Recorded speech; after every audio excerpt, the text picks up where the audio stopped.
since you brought up ear training before, have you ever heard of International Phonetic Alphabet? Oh, you're not talking about like Alpha, Bravo, Charlie, not that. No. No. Oh, okay. Like you mean for pronunciation? For dialect work, accent work, things like that. I'm not actually trained in that though. This was just, I like to talk to voice actors about this. This was something that an old theater professor of mine brought up. She's very, very old school, very much into getting International Phonetic Alphabet. I'm just saying it for people who couldn't hear you. It's apparently there is a certain set of forms that the mouth can form, like for whatever language it is. Right. A certain set of mouth. So there is a symbol, like a letter, for every single one of these. So if you train your ear well enough and you hear these at the different nuances and accents and whatnot, you can write those down and remember them and use them later on in a character. I am fascinated by that as like a way of breaking it down into science. I do think though that while people obviously can, I mean, anytime you go and see a movie and someone is doing not their native dialect, you always see that they had a dialect coach and someone was helping them. All the same, the people that get hired to do that have a knack for it. They have a talent for that. Some people cannot do dialects. And I firmly believe that you can do dialects or you cannot do dialects. Just in the same way that some people can do impressions and some people don't do impressions. This is probably going to sound really horrible if I say this, but I have a very good ear for dialects. It's something that I can do. I don't know if I can do every single dialect known to mankind, but if I hear something, I do it. But I don't, in my mind, I'm not visualizing a written symbol for that, and I'm not saying that isn't a valid way of doing it, but I just hear it and do it. For example, Vic Mignogna, he's going to be here this weekend. He taught himself to play the piano. He cannot read music at all, but he can hear a song and he can play the song. I mean, and I may be overstating the simplicity of that. I don't know if he can hear it like one time and go, oh, but so I don't know. But I know that he doesn't read music, and he just taught himself to play the piano. And he has, that's a skill, that's an ability, it's a talent that he has.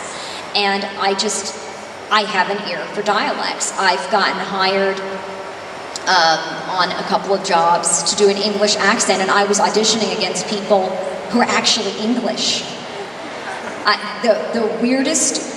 One of the weirdest acting jobs that I ever did, and this was only about 2 months ago, and it was actually, and I can't believe I'm admitting this to you, it was actually on camera. And it was just an industrial film that's being shown like at a petrochemical conference or something like that. I did it for Baker Hughes. I was playing an Indian doctor. I'm not Indian. Personally, I think it's offensive, but I was paid really well to do that. And I was talking about petrochemical things, and I do not understand anything about it, but I think I could do the accent better than the Indian people who actually auditioned for the part. So, I don't know. I went into the makeup lady, and the makeup lady's like, so I'm sitting there, and she's going to do my makeup, and she's like, so, what part are you doing? And it's like, I'm like a scientist. A PhD. I'm Indian. Please, God, do not make me look Indian, okay? Just don't make me look Indian. I don't know. It was really crazy embarrassing. But see, you will never see this. You don't go to petrochemical conferences, so you'll never see me playing this Indian doctor. It's like, why can't they just change her? She could be English. I could really be English. I could do that. I don't look Indian. Okay, yeah. You said earlier how one of your favorite series was Colossalcon. Do you have to have a favorite episode? No. I don't really have a favorite episode. I mean, because then it sounds weird if you say, oh, I like that episode where Mace Hughes died. You bastard. No, I mean, you can't say that, right? You can't say that. I mean, I'm not saying that it was. I don't know, because most of the episodes are tragically depressing. Yeah. It's sad thing about the first series. It's like so depressing. And I'm like, but still, I like it. I still like it. I mean, even though it was depressing, I like it. It's amazing how they made like that.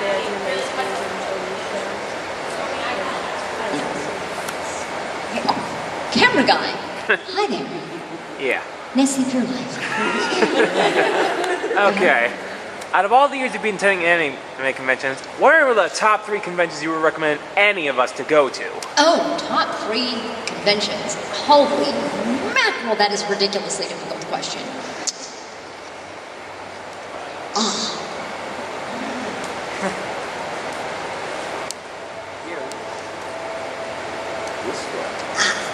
Gosh, I bet you thought I was just going to run down a list right like that.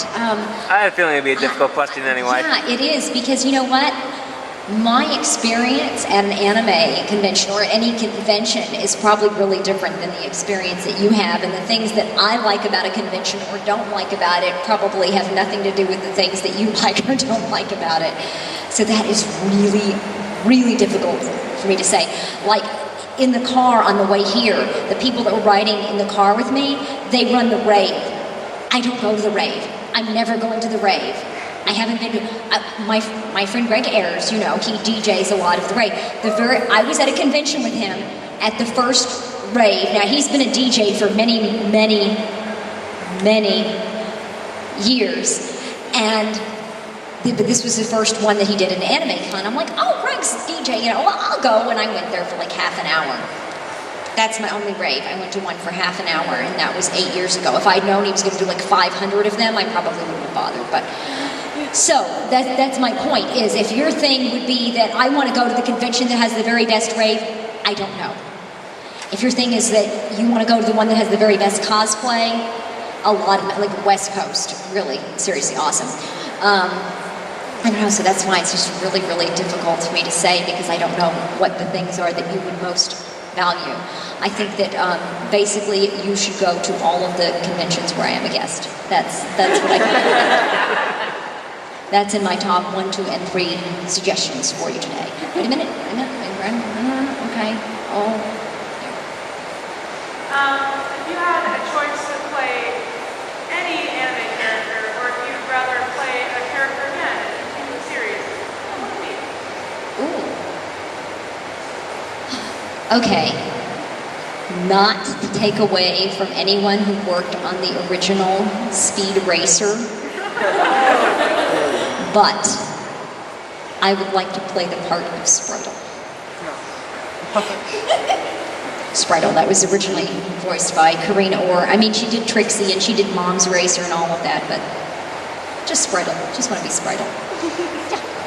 All right, so at at ChibiCon a couple years ago, you signed the Evangelion one of the boxes for me.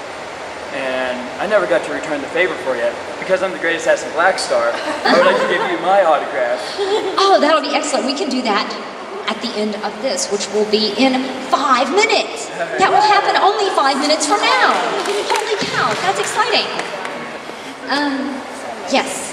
So, anybody got a last one or two? Yeah. Favorite dialect to do.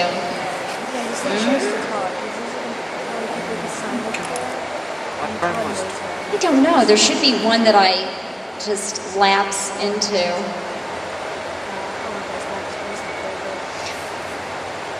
Maybe either Scottish or German.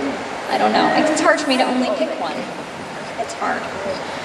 I tell you which one I think is the most difficult, and which one I definitely do not have mastered, is Australian, and it's because of the O. I can't do the O. There's a really weird, like a diphthong in their O. When they're making a long O, like no or so or go. I have not mastered that. It's more than just one syllable. I don't know. It's very difficult. Yeah.